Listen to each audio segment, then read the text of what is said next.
자, 윤석열 대통령에 대한 탄핵안은 부결이 됐지만 그 후폭풍이 계속되고 있습니다. 야권의 압박이 계속되는 가운데 앞서 전해드린 것처럼 김용현 전 국방부 장관이 검찰에 긴급 체포가 됐는데요.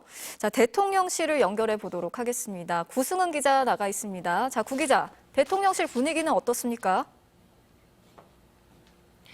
네, 대통령실은 탄핵이라는 최대 고비를 넘기면서 일단 안도하고 있지만 여전히 무거운 분위기입니다.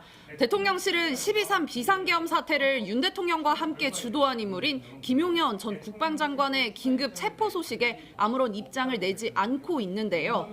어제 탄핵안 불발과 야당의 재추진 계획에 대한 입장도 밝히지 않았습니다.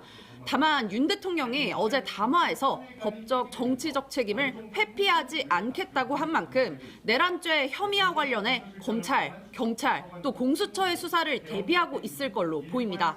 또 윤 대통령이 임기를 포함한 전국 안정 방안을 당에 일임하겠다고 한 만큼 질서 있는 퇴진 논의도 본격화되고 있는데요. 임기 단축 개헌이나 책임 총리제, 거국 내각 같은 방안과 함께 또 한동훈 대표가 6개월 내 하야 등 구체적인 시간표를 요구할 거란 전망도 나옵니다.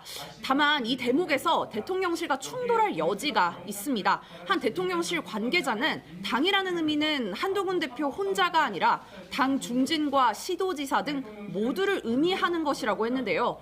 또 다른 대통령실 관계자는 대통령 직무가 정지된 게 아니기 때문에 임기 단축 등 결정되는 게 있을 때까지 정상 근무를 해나갈 것이라고 했습니다.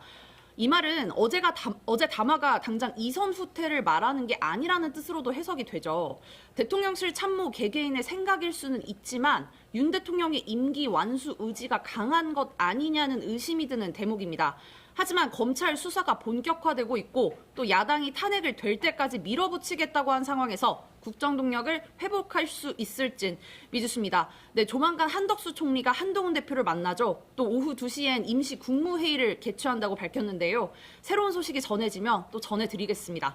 지금까지 대통령실에서 전해드렸습니다.